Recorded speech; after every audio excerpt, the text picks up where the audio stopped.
And along the way, I realized that medicines never cure. Like medicines only temporarily remove symptoms.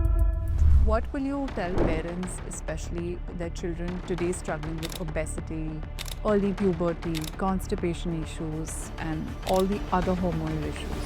What would you tell the parents? Actually, today, I would say 50% of diseases are hormonal.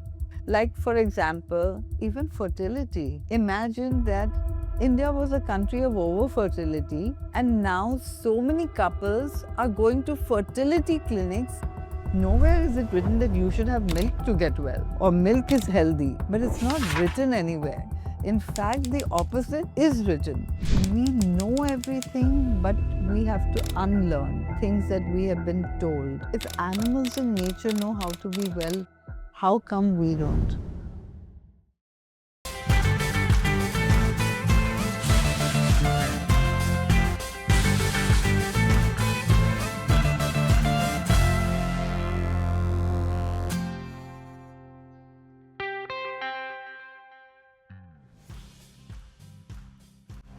Hello, everyone. Welcome to yet another episode of Ross and Mom. I'm deeply honored to welcome Dr. Nandita Shah today with us.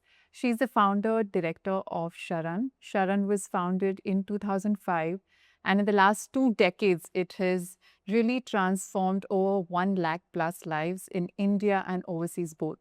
She's a medical doctor herself, specializing in homeopathy, and she's a recipient of Nari Shakti Puraskar awarded by the President of India in the year 2016. She's also the author of the book Reversing Diabetes in 21 Days. And through Sharan and her team of doctors, facilitators, health coaches, they've really helped a lot of people prevent and reverse lifestyle diseases through consultations, cooking classes, training programs, and their very famous retreats that happens regularly. I think most of the work of Dr. Nandita Shah in the last 30 years has been around reversing lifestyle diseases. But today, we're going to bring that wisdom to childhood to really understand that all the diseases that we face in adulthood, is the foundation somewhere built from the childhood itself? And if so, then how can parents raise healthy children to avoid diseases of future? So welcome, Dr. Nandita, and extremely grateful to have you here. Thank you, Chaitali. I'm excited too. So you became a doctor, like generally doctors become doctors to help people, but prescribing medicines to prescribing food and lifestyle changes. How did that transition happen? What is your story like? So I was already a homeopath, and the reason I chose to do homeopathy was because it's a holistic treatment, treats mind and body and doesn't treat single symptoms, but treats the person as a whole. And along the way, I realized that medicines never cure. Like medicines only temporarily remove symptoms. And I think homeopathic medicines are a bit better because you use very minimal doses and it doesn't have side effects. And over a period of time, you can actually see a shift in mind and body. But I saw patients coming back after 3 weeks or 3 months or even 3 years with the same problems. So I said, medicines never cure, but I knew that the body always works to heal. And if we think about what are the causes of problems, and if we can remove the causes, the body can heal. And I just realized that the reason we are sick is because we're eating and living the way we've been taught to by our culture, our society, advertisements. But if we were to eat and live like animals in nature, the way nature and God designed us to live, it's hard to get sick. So I started this on myself, and I grew up as a vegetarian. And along the way, I found out that dairy is not only unethical, according to me, like for example, we are taking the milk of another mother away from her baby. So that's unethical. And when I realized this, I knew I had to stop. But then I started seeing the changes in my own health. And I started, more importantly, reading about how milk is harmful in journals, medical journals, and literature, which I had never seen before. Because as long as I thought milk was okay, I just wasn't noticing those articles. And I realized that, you know, even in all of medical books and medical literature, nowhere is it written that you should have milk to get well or milk is healthy. That's not written anywhere. So we've never been taught through our medical books that milk is good for you, but we've been taught this by our culture, right? Even if doctors mention it, it's because they grew up thinking milk is the best food, right? But it's not written anywhere. In fact, the opposite is written, or at least I started seeing that. And one of the first articles I saw was about how osteoporosis is more common in the countries with the highest consumption of dairy. And I knew that to be true because at that time, dairy was not common in India the way it is today. Like, for example, paneer and cheese are concentrated forms of dairy which people are eating in high quantities today. But at that time, when everyone didn't have refrigeration, when electricity wasn't reliable, paneer was a way of rescuing spoiled milk, and cheese wasn't available everywhere. Interesting. So people were consuming way lower milk. When I was a child, milk was rationed. It was available in ration booths in Bombay.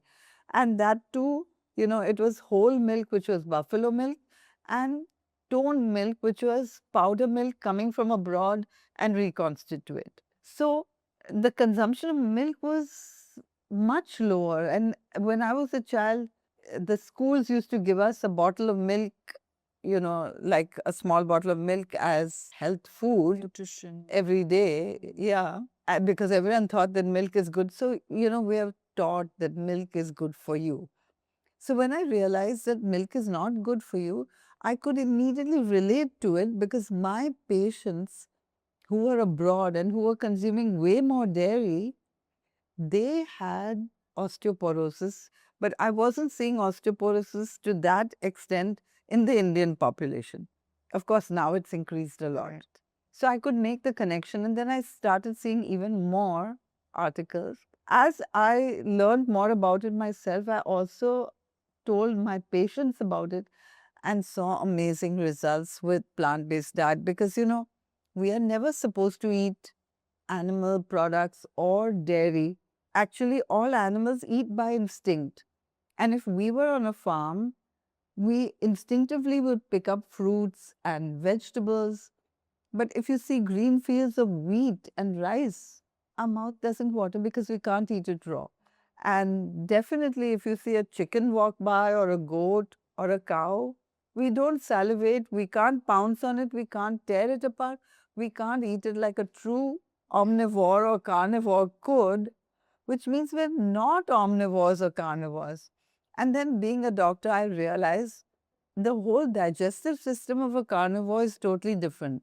A carnivore has a big stomach and small intestine because it has to eat its whole prey, then sit for a long time, digest it, and then release. But we, like herbivores, eat all day, eat and stop and eat and stop. And that's because our stomach is small, but then all of it goes through our long digestive system. So we have a digestive system that's 12 times the length of our spine. But a carnivore has a digestive system that's 3 times the length of their spine. So we have totally different anatomical features, teeth, claws. It's totally different. So when I realized that all this time we were actually told something that's not true, that's so obviously and logically not true, but we believed it because everybody was saying the same thing. So essentially, what you are saying is that had we from childhood eaten the foods that are meant for us, we wouldn't attract diseases in future. Absolutely not. Imagine if you can cure diseases, right? And childhood diseases, so many children have colds, coughs. These are common, sometimes asthma and tonsillitis and ear infections and these are almost gone when you don't consume animal products and especially dairy. And even Ayurvedic wisdom says this. Like Ayurveda talks about milk being mucus forming. Naturopathy also talks about milk being mucus forming. And if you don't consume dairy, you don't get colds and coughs. And people think that you should avoid bananas or something else, and that's not true. The minute you stop dairy, all these colds and coughs start going.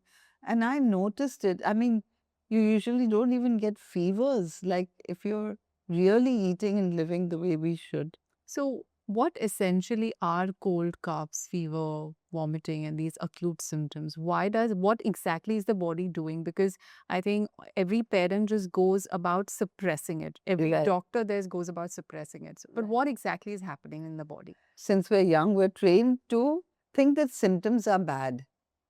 But the body's duty is to produce symptoms when we're doing something wrong.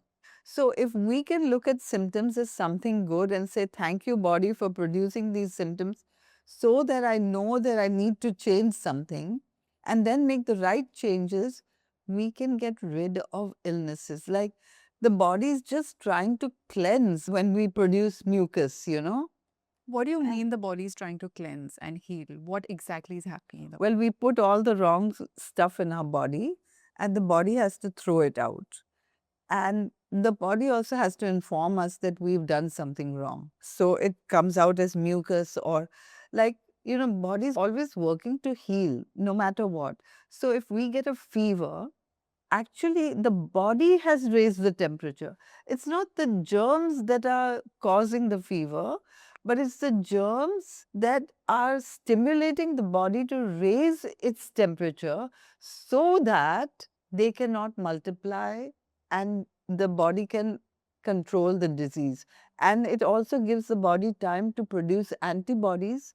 And actually, if you have fever or cold or cough and you don't do anything, body will heal. And what exactly happens when we go about suppressing these symptoms from childhood? Well, when you take a medicine, the first thing that the body has to do is throw out the medicine. So body can't do multiple things at the same time. Because medicines is toxic? Is that why the body pushes it? Medicine is not just toxic, it's toxic for sure, but it's also something foreign to our system. So whenever we put anything that's not natural for our body, the first thing the body has to do is throw that out because that's the most dangerous thing, Right. right? So, like for example, when we consume milk, the first thing that the body has to do is throw it out. For example, every baby knows this actually.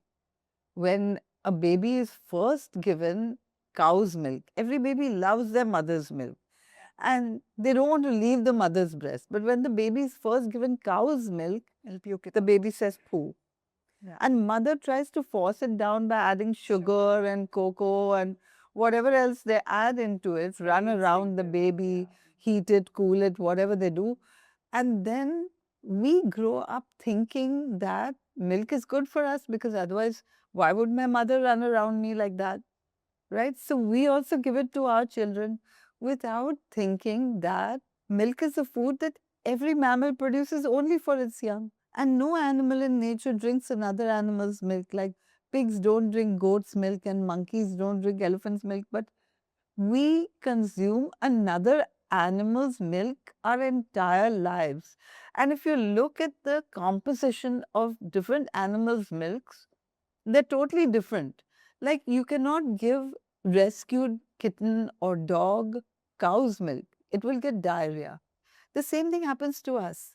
When we consume cow's milk, first the baby says poo, but then gets diarrhea, right?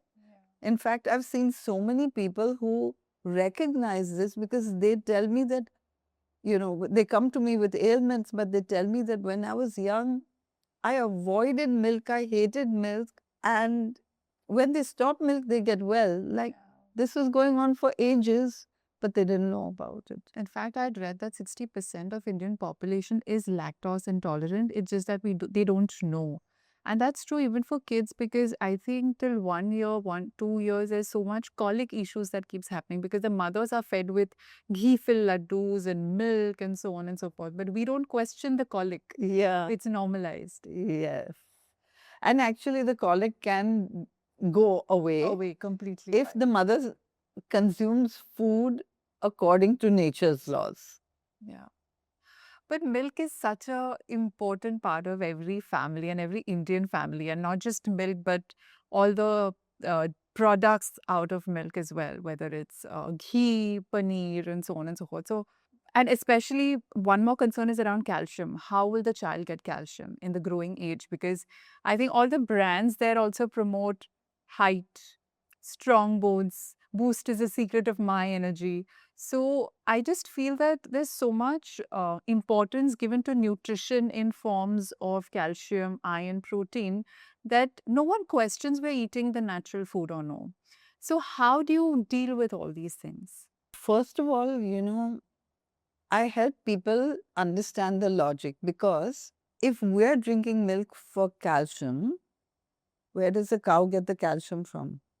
Right? And calcium is a mineral, it comes from the ground, and everything that grows from the ground has calcium in it.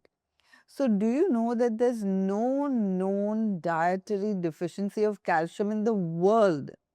Like, nobody gets calcium deficiency because they haven't had enough calcium. They are getting osteoporosis because they're throwing out calcium in ways that they don't recognize right now. For example, our body is alkaline actually. So when we consume something which is acidic or acidic yielding in our body, not tasting sour, even lemons are alkaline in our body because they contain potassium. So when we consume something which is acidic, like tea, coffee, colas, alcohol, or even sugar, salt. Processed foods. Well, processed foods have some of these things, and they also have acidity regulators. The reason they have acidity regulators is because bacteria cannot multiply, because bacteria cannot live in acid medium either. So when we take acidic things, all the things that we are consuming which are acidic are actually preservatives. They prevent bacteria from growing, like vinegar or sugar can be used as a preservative as well. Salt is a preservative, right? So when we consume excess of these, we are making our body acidic. Similarly, protein breaks down into amino acids. And today, excess protein is a cause of disease. Like, most of us don't know anyone with protein deficiency, but we do know people with diseases of protein excess. We just don't know that protein excess is causing these diseases in general, right? Like, for example, kidney disease and gout, everyone knows that protein is harmful to these things. But protein excess can also cause acidity, or it can also cause osteoporosis. And I was mentioning osteoporosis because when we consume things that are acidic, our body leaches calcium out of the bones in order to neutralize that acid. And then it goes through our urine and can even form kidney stones. So we are causing problems to ourselves when Essentially, we're not getting calcium from the milk, but in fact leaching out calcium because of that. because of protein in the milk. Because the composition of milk, cow's milk, is perfect for a cow, but it's not perfect for us. Like, we also know, see, nowadays most people, if they give outside milk to their children, they give formula when they're infants, right? But in the past, when there was no formula available, cow's milk was diluted 3 times, and then a little sugar was added to make it closer to human milk, because cow's milk has 3 times the amount of protein as human milk, and that is harmful. We can't digest it. And so imagine now we are not only having cow's milk, but we're having concentrated forms of cow's milk. Like paneer is 12 times the concentration of milk, and cheese is 16 times the concentration of milk approximately. And so now we're having concentrated forms of cow's milk that even the calf wouldn't have. Obviously, it will cause problems. So, for a parent, what are the not so healthy signs of raising a children? Because I think we just go about finding signs, and one is what you mentioned is about having constant cold cough is not a healthy sign, Right. right? What else? I mean, what are some of the symptoms that the parent should look after to check if, we are actually, my child is actually growing well or not? Ah, well, everything, even milestones like emotional and intellectual health, and or it could be also the digestive health. It can be skin disease. So many children get skin diseases Eczema is and so eczema. common. Yeah. Yeah. So, actually, this makes me remember a time when I was traveling in Germany and Switzerland, and I was traveling for work, but then I was going to take a holiday, and I decided to stay in a vegan guest house because I thought that, I want to be in the countryside and not in a big city, and I just wanted to not have to worry about my food. And so I stayed in this vegan guest house, which was run by a couple who had a 5-year-old child. And so I asked them, why are you vegan? Like, imagine in Germany, why are you vegan? And they said to me that, when she was pregnant, their doctor told them that if you want a really healthy pregnancy, then you should become plant based. And with that, they were already vegetarian and they turned to plant based. And she had a very easy pregnancy. And when their child was born, the child fed on mother's milk as long as it could. But when it went to school, they didn't have any reservations. They allowed the child to find out for himself. And they found that their son would say, can I have cheese? And can I have milk? Because everyone was having it. And can I have meat? And they said, yes, you can try it. And when he tried it, he couldn't eat it. He said, I don't like this. So he found out by himself that he didn't like it. And he said, my son was in school, and when everyone got infections, my son would never get it. And when, that's the beauty Yeah. of eating healthy. And the child would never get infections. And if he did get infections, without medicine, he would be better in a day or two. But the other children were out of school for maybe a week or so. Yeah.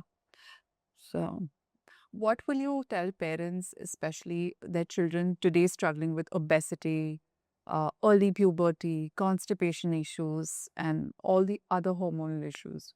What would you tell the parents? yeah, And they're just so clueless what needs to be done. absolutely. Actually, today, I would say 50% of the diseases are hormonal.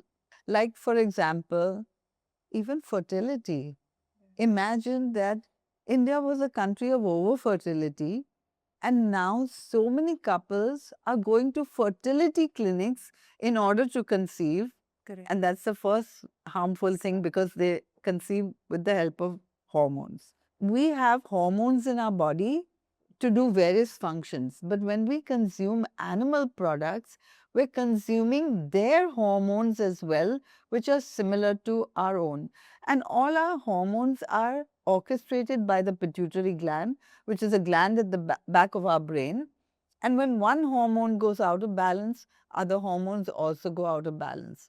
And that's why we see people with diabetes, insulin is a hormone, diabetes and hypothyroidism and PCOD and premature puberty and all these things together. Another thing which disturbs me is the amount of gynecomastia.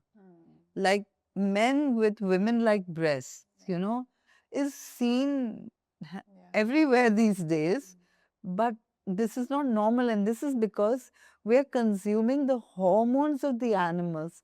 And cow's milk has a lot of hormones.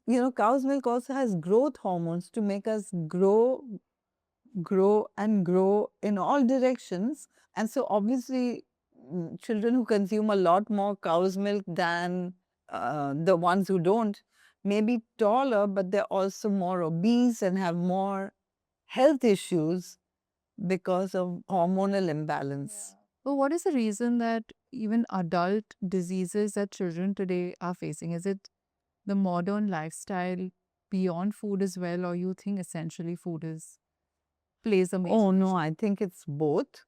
I mean, food is a major issue because, it's like if you have a cow and you give it meat, you'll have problems. If you have a lion and you give it grass, you'll have problems. If you have a human, and whether he knows it or not, but you give him the wrong food, he's going to have problems, right? So we're having a lot of problems just because of wrong food. But on top of that, we have chemicals everywhere, and chemicals are hormone disruptors. And I don't just mean the chemicals in the non organic food or the packaged and processed food, but I mean the chemicals that, like, for example, toothpaste can be a bunch of chemicals, and medicines are chemicals, of course. Skincare products as well. Yeah, I mean, skincare products, perfumes are a big one. Like soaps and shampoos and everything contains perfumes these days. And sometimes you have people spray on perfume. I mean, I recently had someone like this in our 21-day program where, he had a serious kidney disease. And so we need to do everything in order that he gets well. And I said that you should minimize all the chemicals because remember that everything that goes in our body is broken down by the liver and excreted by the kidneys. It's a load on the kidneys. And he said, I stopped everything, but he was coming with his wife, and his wife was spraying perfume. So I said, but the whole room smells of perfume at this rate, right? So we have to clean out everywhere. It can't be that we don't put anything with chemicals on the baby, but then we spray ourselves with chemicals that never go away. And it's also home care products. I mean, right from agarbattis to window cleaners and toilet cleaners and phenyls and pest control and naphthalene balls and the things they put in the bathrooms to, the air fresheners or whatever. I mean, we are in a cauldron of chemicals now. Yeah, I mean, my little one who's 15 months right now, I have not applied any powder, any cream, any soap, any shampoo to her since day one. It's 15 months now. Right. And it doesn't look like she's not bathed or, Yeah. clean in any form. And her skin is not dry. It's completely fine. In Right. fact, the skin has natural oils. And by putting soap, we dry it out. And then we wonder why we have dry skin. And then we apply more and more moisturizer. So it's a cycle. And the moisturizers are full of chemicals Chemicals as too, well, yeah. right? Yeah. So it's not that we can't use something on our skin, but maybe we can use the things that we would dare to put in our mouth, like, coconut oil, or if someone needs it, it can be used, right? And also living in a city that's as grimy as Mumbai, you might need to use some soap sometimes. Yeah, the pollution and Yeah. dairy is everywhere in Indian homes. And if someone really wants to switch or reduce, where should they start? If someone really wants, this is what I think, right? If someone really wants to switch or reduce dairy, see, children are having it not because they like it, but because they've been conditioned to have it. So the first thing we have to do is change ourselves. And that's very important because when we stop consuming dairy, then we recognize the amazing health benefits of not consuming dairy. Because until we do that, we still think that, okay, she said that don't have milk, so I'm not giving my kids milk, but I like cheese, so I'll have a pizza now and then, or a dessert here and there. So we have to really do it ourselves and observe it. And kids do whatever we do. So if we start making those lifestyle changes and if we heal ourselves children get healed by themselves. Once we recognize that fruit is a meal, like I've had parents come to me and say, my children don't eat anything, but the children are racing around with so much energy. And I said, where do they get this energy from? They say that the kids like only fruits and raw vegetables, Exactly, yeah. and parents don't recognize that that's real food. Like I've had even adults tell me I have only 2 meals a day. And I say, okay, what do you have in the morning? And they say fruit, but they're not considering fruit as a meal, you know? So, yeah, I it's mean, our so many condition. parents even ask me that, how do you get your children to eat so many fruits? I'm like, first you need to eat. They need to also see you eating it. Right. And they also say that, he doesn't like anything, they just want to have fruits. I'm like, great, give them more of it. Yeah. What's the harm, right? You spoke about the switching to vegan diet. I think what they're looking for is an alternative because they just don't know in place of ghee what can I use, in place of a paneer what can I use. So it's just about the alternatives. So how do you Right. So, you know what? We have a fabulous website, sharan-india.org, and we have 600 recipes.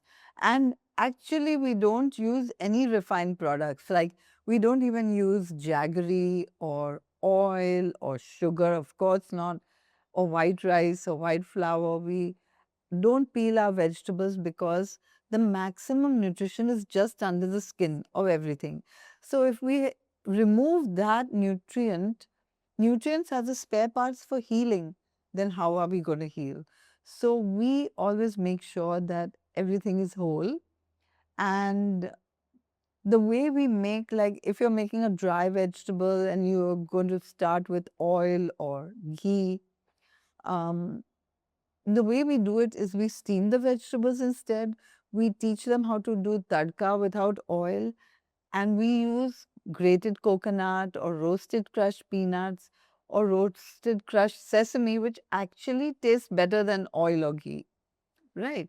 And the food is delicious. Or, for example, I mean, children don't really want to have milk, but if we want to give them something that resembles milk, or if they need to have a milkshake or anything, it's really simple to make your own plant-based milks. And the simplest plant-based milk is banana milk.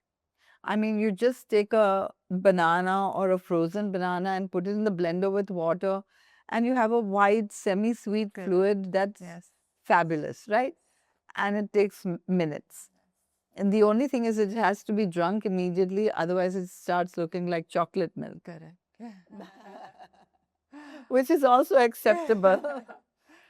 But one is alternatives, like, you can make almond milk, you can make coconut milk, and you can use all the nut butters and all that. But does our body essentially need all those? Oh, absolutely not. You know, we don't need any milk after we wean from our mothers.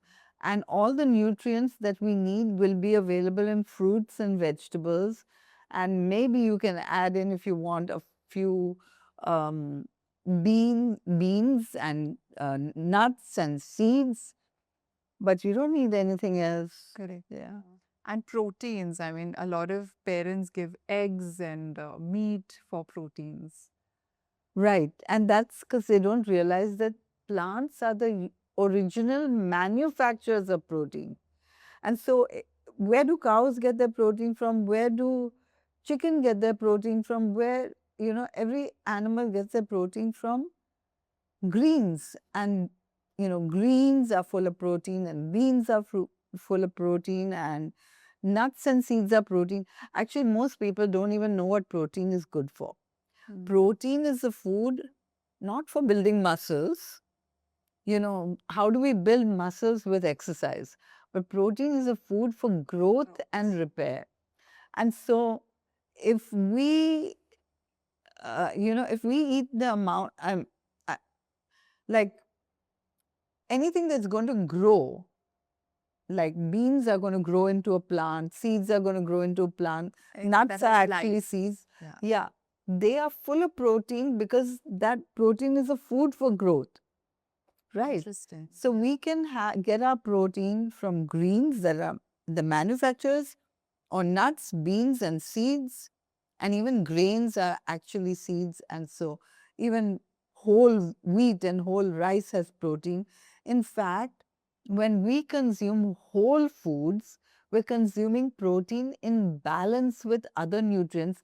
So you're not short of carbohydrates, you're not short of proteins, and you're not even short of fats, because the fats, we have rice bran oil. That means rice contains fats. So everything has its balance of everything, and we don't have to worry about any deficiency. So, how should a parent plan their child's day in terms of meals? Because, like you again mentioned, is protein, carbs, fats, and that's how nutritionists and dietitians today prescribe. So, when it comes to child, how do you think their meal should be planned? See, I think the problems of adults are because of the way mothers fed their children. Often mothers say, finish your food, you have to eat this, and hurry up. So we grow up thinking that we need to eat fast, a lot, and whatever our mothers told us to have, right? Which could be milk or dairy or meat or whatever it is. Right. So now we have to make a shift and recognize that each of us individually know exactly what we need to eat. And we know, or our body knows the nutrients we need more of or less of in order to heal us if we have any problem as well. And so if you have the craving for tomatoes, then you should have tomatoes. If I have the craving for cucumbers, then I should have cucumbers because I need the nutrients of cucumbers. So how can we learn to listen to our children and find out what they need more of? But there's a problem, because if we taught them the wrong thing, then they may say pizza, pizza, chocolate, Correct. chocolate, right? Right. So it's a process of learning ourselves what we need more of providing more of the right foods, of making it look attractive by giving, options of all the colors of the rainbow. Like if you make a really nice salad or decorate the food nicely, the kids, even if they don't like that food, they will want to try it. And if other people around are eating it, they will want to try it, right? So we have to create that situation by first eating right ourselves. Correct. And then environment. So you mentioned about acute symptoms and how it's the body talking to us that something is wrong and it's not something that needs to be suppressed. So if something happens tomorrow to a child in terms of fever, cold, cough, what is the kind of intervention the mother is expected to do? First, ask the child what will make it feel better, right? Like, for example, if the child wants to be covered, then we don't uncover. Similarly, if the child wants open air, you shouldn't cover, right? Then probably give plenty of fluids so that it can flush out the germs or whatever. Fluids would mean water, coconut water, juices. Whatever the child is asking for. We generally don't recommend refined foods, and juice is a refined food. Coconut water also, if you think about it, it's not the natural food for us because it's quite hard to get that coconut from a tree, right? It could just Then be fresh water with fruits? lime juice Okay. or a herbal infusion, whatever the child likes, plain water even is good. The only problem with water today is that it's RO water, and so the chemicals and the minerals are taken out. So it's really nice to infuse it a little with something, maybe just a little bit of lemon juice, or if you want a little bit of orange juice, just flavor it a little. Um, and and it could be also something like a soup if the child wants, or light khichdi if the child wants, or nothing if the child doesn't want to eat, because fasting is a quick way of healing. The reason we don't want to eat is because when we eat, the body has to digest. Correct. And so it's taking energy away from healing. So if we don't eat anything, the body can heal. But I know people who say to their children, you have to fast. And I would rather say, give the child whatever he wants, because the child will automatically say, no, I don't want, when it's not right for them. But I think that is instinctive. Like you mentioned, that fasting is a real healing because parents are the people who shove food in their mouth saying, Right. "Dahi raha, how will you get the energy when you have the fever?" and so on and so Yeah. forth. So actually, their body instinctively wants to fast, but the parents, And that's why kids vomit also, right? yeah. Because we've shoved food down their throats. Yeah. So where do you draw the line and complete, like, absolutely seek medical help if anything like that happens in childhood? So I think that, we should give the child a little time for two reasons. One is that if you give medicines, you don't know the symptoms. So even the doctor cannot diagnose. And that's what we're facing many times these days. The doctors are just giving antibiotics to children who have any infection without diagnosing, because they can't diagnose, because they have no symptoms, because the parents already gave them a painkiller for the headache or a antipyretic for the fever or whatever, right? So the first thing is not to do anything except make the child as comfortable as possible, giving them whatever they may want to have, something light if they want. And otherwise, rest. Rest. The best way to heal is with rest, right?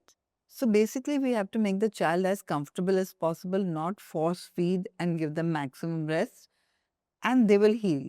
Then we should seek medical advice, but not in a hurry, like give the child a day or two, or if the symptoms seem alarming, like if the fever is really going above 104. Because many parents say, my child has high fever, but it's 101. And our body has a natural thermostat. Correct. Once we're over 4 years old, body has a natural thermostat that doesn't allow the fever to go high. So if something alarming is actually happening, then we should take the advice of a doctor, get it diagnosed. I mean, of course, we don't want to have a child with malaria or dengue and not notice it, right? So, but the chances of a healthy child having a problem like that are low. Very less. Yeah.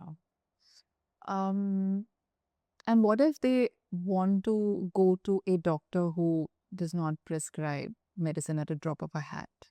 I mean, going to an allopathic doctor versus, are there nature cure doctors out there who treat them naturally, who will first go about treating the child naturally?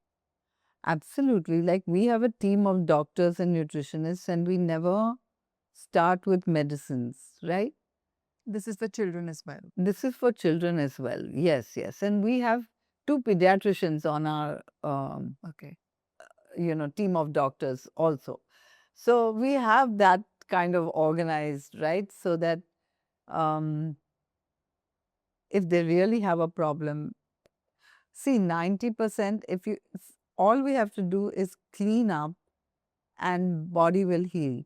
So 90% of the time we don't have a problem, but when we do, we have people for that. So food is one pillar. Do you think there are other pillars also that needs to be taken care of in childhood especially? I think the other pillars can be taken care of naturally by the child instinctively, unless the parents come in the way. So, for example, we should sleep on time.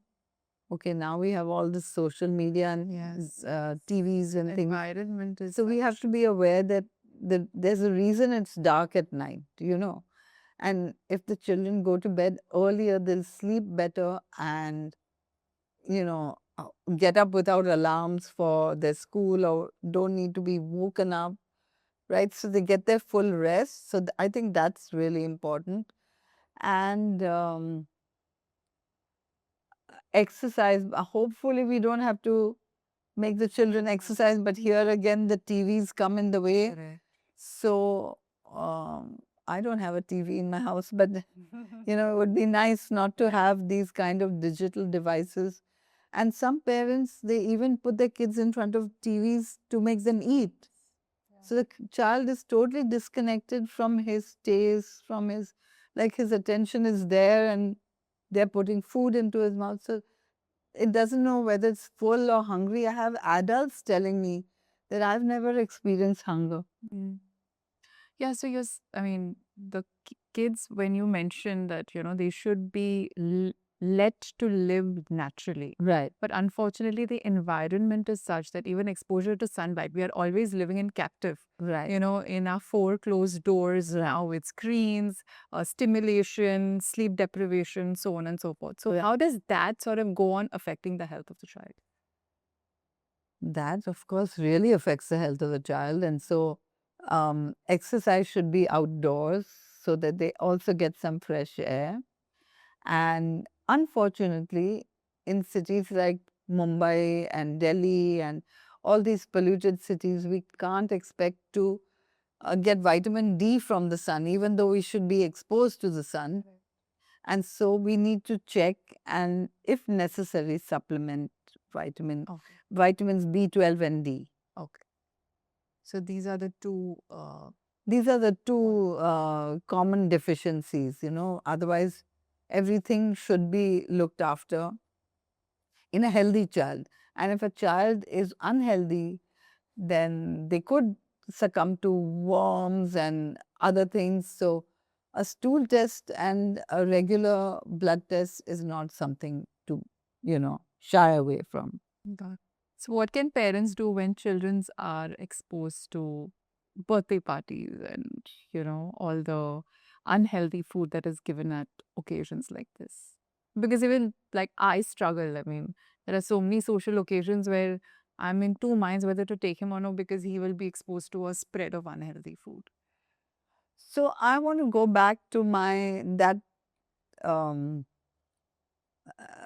child, the German couple and the child. Who let the child? Yeah, let the child understand, And when the children are really young, like up to the age of 5 or before they go to school, if you have given them the right food, they know what's good for them.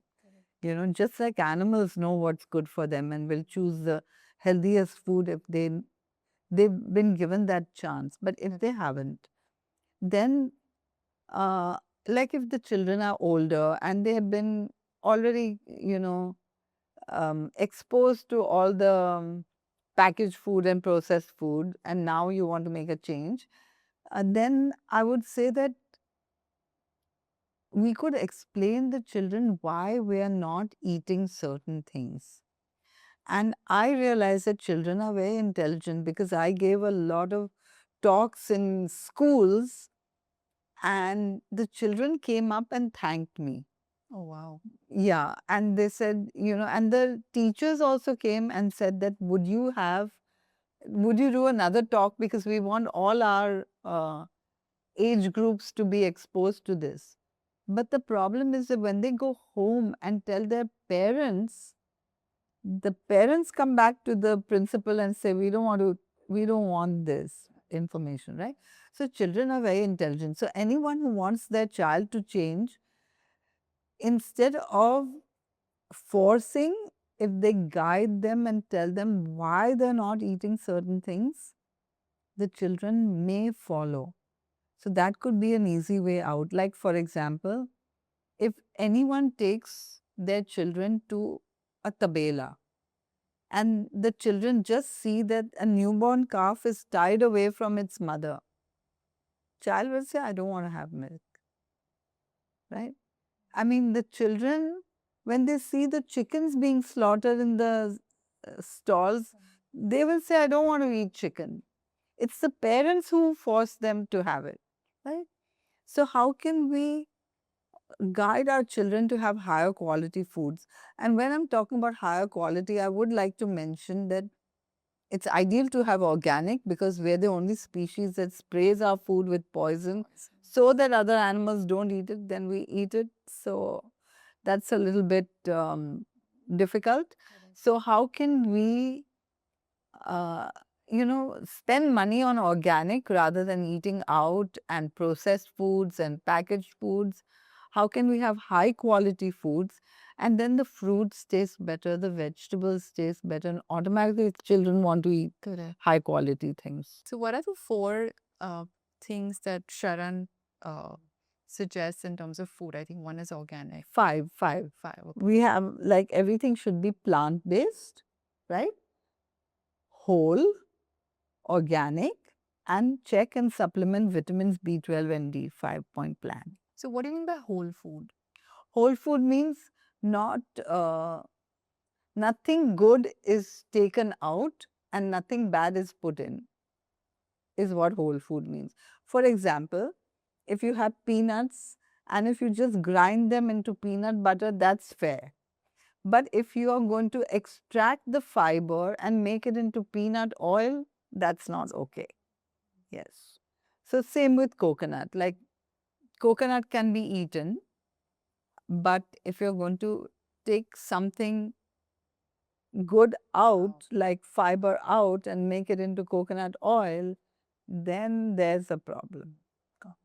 So we just need to ask ourselves, is it man-made or God-made?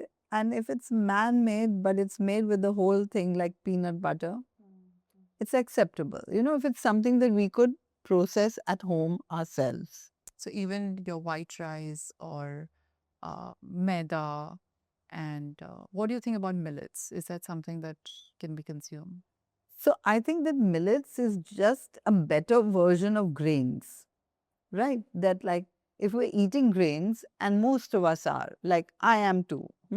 So if we're eating grains, then we could have millets because they have more fiber, more nutrients, more calcium, all of that, right?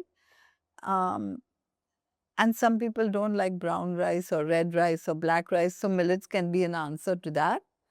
We just have to make sure that the millets are not polished because sometimes they are these days. And you can make millet chapatis. And I always recommend millet veggie chapatis. That means that you take the millet or the flour. Millet would be your jowar, bajra, nachni. Yeah, I mean, jawar, bajra, nachni are not the best millets. Okay. But there are 100 different kinds of millets, and you could take the smaller millets and make them, or you can buy the flour ready. So the foxtail millet and the kodo millet and millet, all of these millets, there's so many of them. We just need to make sure that they're not polished, and we can have the ones according to our taste. Like uh, I think bajra, jawar, and ragi are, or nachni are the overused millets. Just like we have certain vegetables and then we don't know about all the other vegetables because we just like narrowed down. But the other millets taste really good, and I use those millets, say, even if I'm making upma and I use the small millets, I don't even have to get the processed one, because they're so small that they take the place of rava, which is a processed highly wheat. processed. Yeah. You were mentioning about the veggie millet. Yeah, so you take the millet atta or the wheat atta if you're using wheat, and you take no water but 1 cup of vegetable puree. If it's millet, it's usually better to roast the millet in advance and then mix the two, and you can even add some flavorings like salt or ginger chili paste or whatever you like. So you can take potato puree or sweet potato puree or beetroot puree or spinach or carrots, whatever, and make the dough with no water. And you'll have green chapatis and red chapatis and orange chapati, which children like. Correct. And more Right. fiber going in though. And more vegetables and less grain, so that we're having more vegetables. You can even make fulka with that. Correct. So, how do we handle grandparents who feel that milk, ghee, and they are the must? You can't. Or if one parent is, the family dynamics basically, Right. because that is the most hardest to sort of break through. Right. And it's a delicate balance because, if children don't notice harmony in the family, then also it's not great for them, right? So I think rather than imposing our views on someone else, we really need to tell them why we're doing a certain thing and perhaps maybe not say from now on, my child is never going to have milk, but say that, this is what I understood, that milk is bad for this reason, or white rice is bad for so and so reason. And I would like to try this for 30 days. And I would like your support, something like that. So the other person doesn't feel offended, doesn't feel that they have to do the same thing, Correct. and they may suffer from the deprivation that they're thinking of, but they can accept it, maybe even try it, and perhaps even notice the benefits. Correct. But having said that, yesterday I saw a fabulous film called Test Subject V, and it's about a guy who just found out things along the way and changed his life and noticed amazing differences that nobody expected. And so, the family, even though they were not on board, supported him. Oh, wow. Yeah. Great. So, the movie is going to come out soon so that Yeah. you can watch it. Yeah. Yeah. Okay. And what would you say would be, if someone wants to do like simple swaps for biscuits, packaged food, and, those Right. products, chocolates? So we have fabulous recipes. Like we have a raw chocolate brownie, which is only made with dates, walnuts, and um, cocoa powder, and it's delicious. Or we have fabulous dessert recipes and cookie recipes on our website. We even have a raw cookie, which is called Dutch oats cookie, which is oats and cashews and dates and a little bit of cardamom or some flavoring, and it's delicious as well. I think it has a bit of ginger in it as well. It's very delicious. So, I mean, if we can have delicious swaps like that, or like if someone likes milk, we can make like uh, an almond milkshake with dates and almonds so that, they don't notice that, and seeds even. You can add some sesame seeds, Correct. something like that. These are Yeah. delicious recipes you all should try on the Sharon website. And there's fabulous replacements for paneer as well. Okay. Yeah, like you can have tofu replacers, and tofu doesn't need to be made only from soy. It can also be made from other lentils. And watermelon as well. seeds also has, Okay. can make a good tofu, a good paneer. So, you can get such nice swaps. Like anything can be swapped. To make cheese is very easy with cashews or almonds, and just let it ferment a bit. To make curds is equally easy once you get into the swing of things. Okay, a lot of alternatives then. So I think Sharan keeps having a lot of retreats. You all have 7-day and 21-day retreats. I think if a parent really wants to experience what it's like to live a plant-based life, would this experience be very beneficial for them? If you could tell more about it. I think yes, especially for the people who think it's difficult. Because then, when you see it happening and actually taste the food and have your children taste the food, then you can easily do it once you're home. And you also teach cooking in the workshop? Always, always. Okay.